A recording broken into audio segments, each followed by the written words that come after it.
দর্শক, এর মধ্যে নিশ্চয়ই আপনারা শুনেছেন যে আওয়ামী লীগের রাজনীতি নিষিদ্ধ করা হয়েছে সাময়িকভাবে।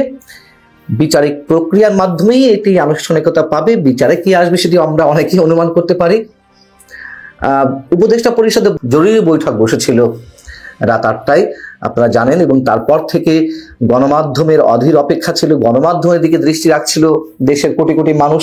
যদিও ধারণা করা হচ্ছিল যে এ ধরনের একটি সিদ্ধান্ত আসতে যাচ্ছে, আবার কেউ কেউ মনে করেছিলেন যে না, আপাতত হয়তো আওয়ামী লীগের নিবন্ধনটি বাতিল করা হবে। তবে জাতীয় নাগরিক পার্টি সহ তাদের সাথে সংহতি প্রকাশ করা বেশ কয়েকটি ইসলামী দলের নেতাকর্মীরা যে অবস্থান নিয়েছিলেন, যুদ্ধাঙ্গী অবস্থা, তারা 1 ঘন্টা আলটিমেটাম দিয়েছিলেন। তারপরে আলটিমেটামের বিষয়টি যখন সময়সীমা যখন শেষ হলো, তখন তারা মার্চ টু যমুনা করলো, হোটেল ইন্টারকন্টিনেন্টালের সামনে এসে সেখানে তারা অবস্থান নিল। তো সেই অবস্থা থেকে আওয়ামী লীগ নিষিদ্ধ হতে যাচ্ছে আস্তে আস্তে মানুষ এই ধারণায় পৌঁছেছিল, এবং এটি আগে থেকেই বলা বলি হচ্ছিল যে এই যে বৃহস্পতিবার থেকে প্রথমে বসা হলো প্রধান উপদেষ্টা বাসভবনের সামনে অবস্থান কর্মসূচি, হঠাৎ করে এরকম যুদ্ধাঙ্গী মনোভাব কেন? এবং এরকম আমাদের মতো অনেকেই বলেছেন যে এটি প্লট নির্মাণ করা হচ্ছে। তারপরে সেলিনা হায়াত আইভি কে আটক করা, কিংবা আব্দুল হামিদ সাবেক রাষ্ট্রপতি তার বিদেশ যাত্রা কিংবা দেশ ত্যাগ, এগুলো সব একই সূত্রে গাথা। কিন্তু প্রশ্ন হচ্ছে যে এই যে সিদ্ধান্তটি নেওয়া হলো, সেটি কি সব রাজনৈতিক দলের সঙ্গে বসা হয়েছে? নিশ্চয়ই না। এবং বিএনপি তো তার অবস্থান আগেই জানিয়ে দিয়েছে যে এ সম্পর্কে সিদ্ধান্ত নেবে জনগণ, এবং আরো বেশ কয়েকটি দল, অধিকাংশ দল এ বিষয়ে একেবারেই নারাজ ছিল যে আওয়ামী লীগের নেতাকর্মীদের বিচার আমরা সবাই চাই। যারা অপরাধী, যারা লুটপাটকারী, যারা দুর্নীতিবাজ, হত্যাকাণ্ডের সঙ্গে জড়িত, অবশ্যই সবার বিচার, এ ধরনের সবার বিচার আমরা সবাই চাই। কিন্তু আওয়ামী লীগের মতো একটি দল, তাকে নিষিদ্ধ করা হবে কিসের ভিত্তিতে? এবং কোন দলকে নিষিদ্ধ করেই কি তার আদর্শ নির্মূল করা যায়? তার যারা কোটি লাখো সমর্থক, এই মানুষগুলোকে একেবারে ভ্যানিশ করে ফেলা যায়? নিশ্চয়ই না। আমরা তো দেখেছি জামাতে ইসলামী বারবার এই উদাহরণগুলো দিই। আওয়ামী লীগ তো গত কয়েকদিন আগেও নিষিদ্ধ করেছিল যখন ক্ষমতায় ছিল, 5 আগস্ট অভ্যুত্থানের 2-3 দিন আগে। তখন কি কেউ এটিকে সমর্থন করেছিল? নিশ্চয়ই না। আওয়ামী লীগ সাময়িকভাবে একটা আত্মতৃপ্তির জায়গায় গিয়েছিল, তেমনি সেই আত্মতৃপ্তিটা হয়তো পেতে পারে অনেকে। এবং বাস্তবতা হচ্ছে যে এতে কিন্তু আওয়ামী লীগ এতটুকু দুশ্চিন্তায় নেই যতটুকু বোঝা যাচ্ছে।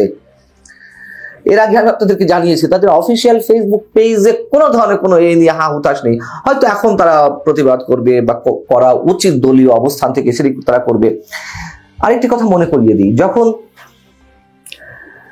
গত 5 ফেব্রুয়ারি বঙ্গবন্ধুর 32 নম্বরের যে ঐতিহাসিক বাড়িটি বুলডোজার দিয়ে গুড়িয়ে দেওয়া হলো, তখনও তো কেউ এটি সাপোর্ট করেনি, মুষ্টিমেয় কিছু মানুষ বাদে। যে ভয়ঙ্কর ভৌতিক পরিবেশ তৈরি করা হলো, বরং সিম্প্যাথিটা আওয়ামী লীগের পক্ষে গিয়েছিল।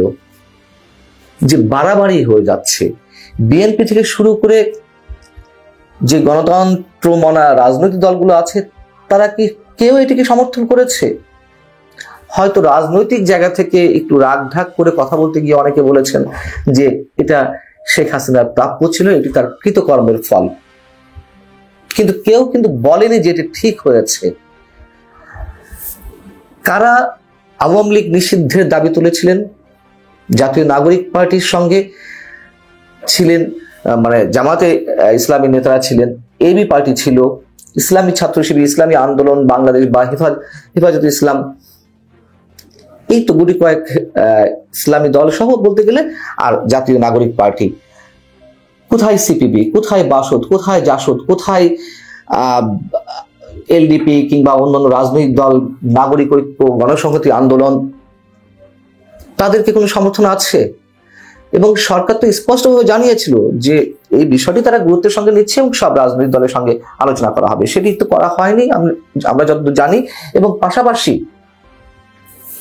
এটি সেই আওয়ামী স্টাইলে করা হলো।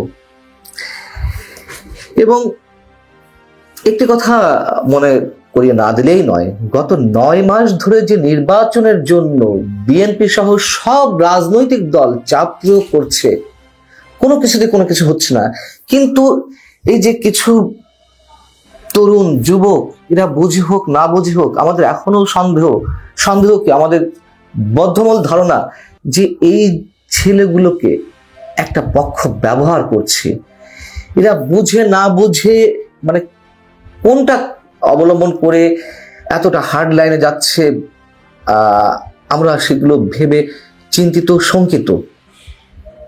আখেরে বা দিন শেষে লাভটা কার হচ্ছে? একটা সংঘাতময় পরিস্থিতি, সাংঘর্ষিক পরিস্থিতির দিকে নিয়ে যাওয়া হচ্ছে দেশকে। ছাত্রলীগকে নিষিদ্ধ করা হয়েছে, তার কার্যক্রম শেষ। আওয়ামী লীগকে নিষিদ্ধ করা হলো, সাময়িকভাবে কার্যক্রম শেষ হয়ে যাবে। এবং এর আগে আমি বলেছি আওয়ামী লীগ তো নিষিদ্ধ অবস্থাতে আছেই, তারপরে কি তারা ঝটিকা মিছিল করছে না? তারপরেও তাদের লোকজন জেলে যাচ্ছে না আটক হওয়ার পরে? এখন কি থেমে থাকবে? যদি থেমে থাকে ভালো কথা, কিন্তু অভিজ্ঞতা তো সেটি বলে না, বরঞ্চ উল্টোটাই হওয়ার কথা। জামাতকে যে নামতে দেওয়া হয়নি 2009 থেকে 2024 পর্যন্ত, তাতে জামাত কি তার শক্তি ক্ষয় করেছে, শক্তি হারিয়েছে, নাকি আরো বেশি শক্তি সঞ্চয় করেছে? এবং একটি উদাহরণ আমি আপনাদেরকে দিয়েছিলাম যে আওয়ামী লীগকে 1970-এ তৎকালীন সামরিক শাসক ইয়াহিয়া নিষিদ্ধ করেছিল, কিন্তু এই নিষিদ্ধ অবস্থাতেই আওয়ামী লীগের নেতৃত্বেই তো দেশ স্বাধীন হয়েছিল। এগুলো একটা জিদাজিদি পর্যায়ে গেছে এবং ছাত্ররা মনে করছে, ছাত্ররা মানে জাতীয় নাগরিক পার্টির সঙ্গে যারা জড়িত, তারা খুব বড় বিজয় অর্জন করলো। যাও, এই বৈঠকে আর কি সিদ্ধান্ত হয়েছে?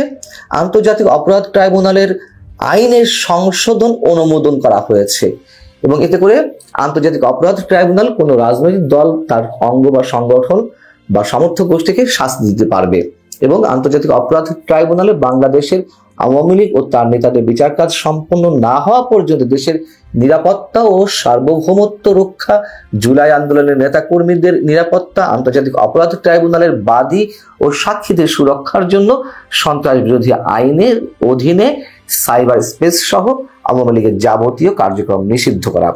এবং এইগুলো করে আরেকটা উত্তেজনা সৃষ্টি করা হলো। এবং আমি প্রথম দিনেই বলেছি যে এগুলো সব একই সূত্রে গাথা। সাবেক রাষ্ট্রপতি আব্দুল হামিদের দেশত্যাগ কিংবা সেলিনা হায়াত আইভীকে আটক করা। আরো যেটি বলেছিলাম যে রিফাইন্ড আওয়ামী লীগ করার যে একটি চিন্তা ভাবনা ছিল আওয়ামী লীগের মধ্যে থেকে, যেগুলো জানা যাচ্ছিল এবং এই মানুষগুলোর নেতৃত্বেই করার কথা ছিল, সেটিও যাতে না হয়। আরো যে সন্দেহ যে এর মধ্য দিয়ে একটা তুমুল উত্তেজনা পরিবেশ সৃষ্টি হবে, তার মধ্য দিয়ে সরকারের আর যেসব কাজ করার কথা সেগুলো নির্বিঘ্নে করে ফেলতে পারবে, এরকম অনেকের ধারণা। তো লাভের লাভ আসলে কি হলো দেখা যাক কতটুকু লাভ হয়। ভালো থাকুন সবাই।